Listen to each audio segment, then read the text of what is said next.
Why does everything cost more with Ducati? And no, I'm not referring to this near $4,000 beauty full titanium SP exhaust or this Rizoma clear clutch cover. I'm referring to items like these Ducati tank pad and tank grips. Now, I'm not going to lie, these are beautiful and the quality is amazing. But guess how much this is? $100 plus tax, $100 plus tax, over $200 for tank pads and tank grips. I mean, come on, I think this is a little bit excessive, but you know what costs less than that? Replacement for a gas cap. Bonamici, which I'm going to be installing right now. But before I begin with the install, let me show you a quick preview of this exhaust SP double dyno full titanium that I'm going to be installing very soon. But I want to dyno the bike before I install the exhaust so I can get the stock numbers and horsepower and compare them with this in combination with the Sprint air filter. Now, I haven't decided what I'm going to do about a tune. You let me know in the comments if you have a Ducati AppMap, brand tune, SLR, or a custom dyno tune. What would you do? And of course, Rizoma clear clutch cover for aesthetics. Okay, enough talking. Small parts, big difference. Let's start. The good news with the Bonamici gas cap is that it takes literally 5 minutes to install. You have to take the key, unlock the stock gas cap to get to these 4 screws. Next step, and always do this, plug it with a paper towel. You don't want to be dropping a screw in there. Now with a 4mm hex, unscrew one by one all 4 screws, loosen them up, and once they're all loose, you're going to remove them by hand. Then by hand, remove them, and so you have no fear about dropping a bolt in there. And remove all the rest. Now that all 4 screws are removed, keep them because you're going to reuse them, and now you can remove the stock gas cap. Next, you're going to turn around and remove these 5 Phillips head bolts with a screwdriver. Now with a Phillips head screwdriver, unscrew these one by one, and you're good to remove the plastic base. And once all 5 screws are removed, you can go ahead and lift this, and you're not going to be reusing these Phillips head screws. Now Bonamici has provided these bolts and nuts to be able to install this right here.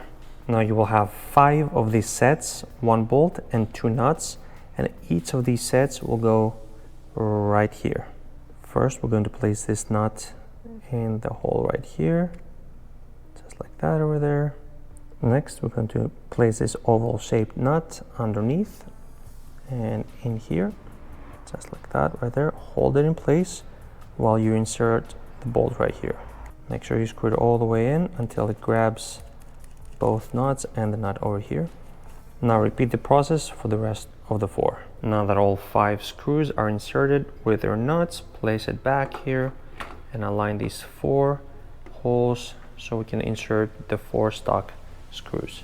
And don't forget to reinsert the paper towel while you're holding screws above it, and reinsert the 4 stock screws back right here. Always start by hand, screw it all the way in, and don't tighten too much. Go in a cross pattern until it sits uniformly, and once they're tight enough by hand, you can use a ratchet. Again with the 4mm, tighten in a cross pattern, don't go too tight. Once you find resistance on all bolts, stop. There you go. I have resistance on all, so now I'm gonna do the final torque, which once you find resistance, I'm going to be doing a 1/8 turn right there, and that's good to go. One more time, 1/8 turn, and you're good to go. Repeat the same for these 2. All 4 screws are torqued in, and now for the fun stuff, with a 2.5mm, you actually have to remove all of these bolts again. The reason we insert them first is because we want those nuts underneath to stay in place while we torque these 4. Once these 4 are torqued, now we can remove them all. The nuts underneath will be in place, so we can insert the Bonamici gas cap. I have removed all the bolts around, so now you can remove the paper towel. With the paper towel removed, you can insert the Bonamici gas cap. Now make sure you also include this rubber O-ring seal underneath it, and also use the cap while you insert it. The reason is that when you start screwing the screws again, you don't want this to be open and drop a screw in there. And make sure you start the bolts by hand. Don't over tighten them because you don't want to lift it from the other side and drop the nuts in. Just right there. Once you find resistance, stop. And now you can torque them down with the ratchet. Again, on the star pattern, make sure you see it very well here because this is a 2.5 millimeter and it can screw very easily.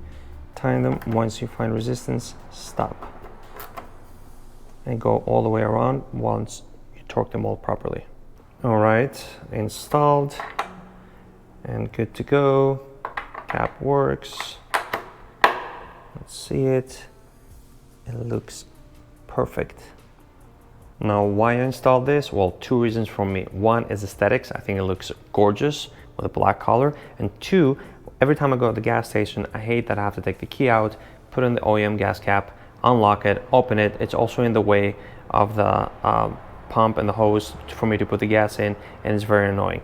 Now, if you're planning to leave your bike unattended, I don't really recommend this mod. Why? Well, because anyone can just come and steal your gas cap, or even worse, open it and throw something inside. That's the last thing you want. I never leave my bike unattended, so I don't have that issue. Now that I did the Bonamici gas cap, I'm also considering doing the black Bonamici triple clamp. I think it's going to look perfect in combination. And I'm considering doing this fairing here full carbon. Let me know in the comments, should I do a full carbon or should I leave it as is? Stay tuned, guys, because a lot of mods are coming up, just like you saw before. Also, for the S1000RR, I'm gonna mod everything to the max, just like I did on the Rs before. Thanks for watching, guys. If you enjoyed the video, drop a like, hit the subscribe button, and I'll catch you in the next one.